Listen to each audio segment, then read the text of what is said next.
Bismillahirrahmanirrahim.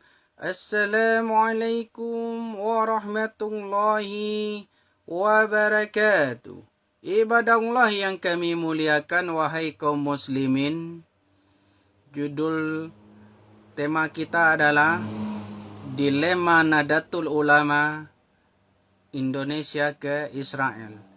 Saya sebagai ulama sangat kecewa terhadap tindakan 5 orang dari NU yang berkunjung ke Israel, sedangkan konflik genosida di Gaza sedang berlangsung tiada hentinya oleh aksi Zionis Israel.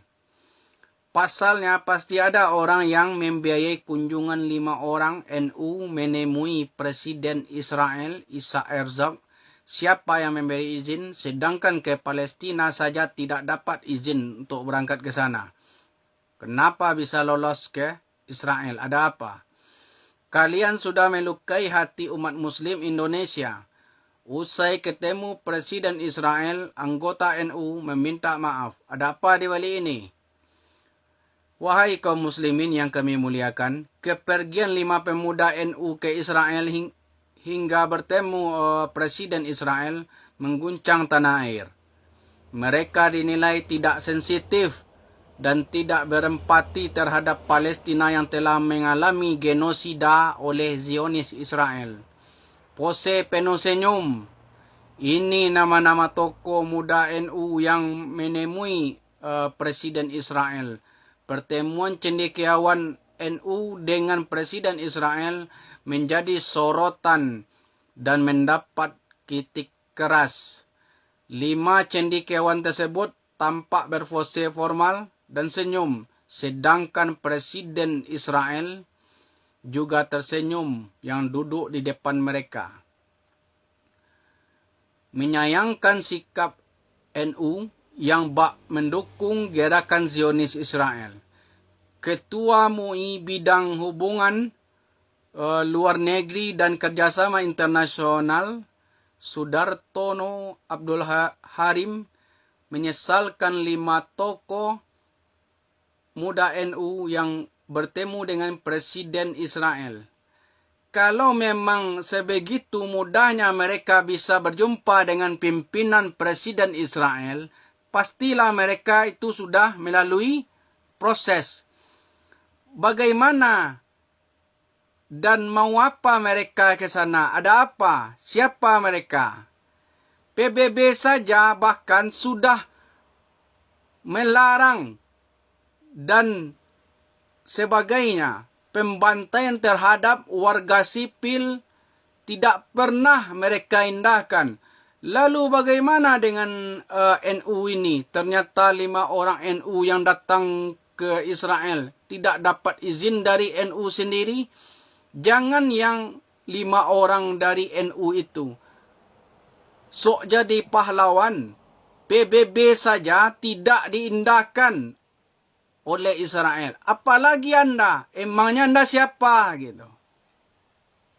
Saya saja mati-matian memperjuangkan Palestina sampai siaran TV dan siaran berita saya diblokir demi mendukung Palestina untuk merdeka. Saya menilai 5 orang dari NU ini bertemu Presiden Israel tidak memiliki hati nurani dan kemanusiaan terhadap Palestina. Mereka sudah tidak punya hati nurani dan tidak punya rasa peri keadilan serta peri kemanusiaan. Dia menyebut meski 5 NU ini mempunyai alasan apapun melakukan hal tersebut, tapi tidak dibenarkan sebab hingga kini Israel tidak mengakui kemerdekaan Palestina. Atas hal itu, dia menyesalkan 5 NU yang bertemu dengan Presiden Israel. Hal ini juga bertentangan dan melecehkan konstitusi Undang-Undang Dasar 1945. Kita berharap agar semua pihak menghormati dan menjunjung tinggi konstitusi supaya kita sebagai bangsa tetap bersatu. Saya minta 5 pemuda NU ini beri sanksi yang berat pecat secara tidak hormat. Nyampang perlu keluarkan mereka dari kewarganegaraan Indonesia. Nyampang perlu hukum gantung biar tahu rasa bagaimana penderitaan saudara kita yang dirasakan oleh saudara kita yang berada di Palestina. Seperti bagaimana yang dilakukan oleh Presiden Turki Erdogan terhadap warganya. Jika ada warganya Turki yang masuk ke Israel, langsung diboikot, menghapus warganya dari kewarganegaraan Turki. Ini yang harus dilakukan oleh Presiden Indonesia. Waspada terhadap perangkat Yahudi Israel untuk umat Islam. Zionis Israel dan para pembelanya masih memerangi kaum muslimin di seluruh dunia, khususnya Palestina. Masih segar di ingatan kita beberapa waktu yang lalu, bahkan sampai saat ini, orang-orang Yahudi Israel menyerang kaum muslimin di Palestina dengan persenjataan lengkap.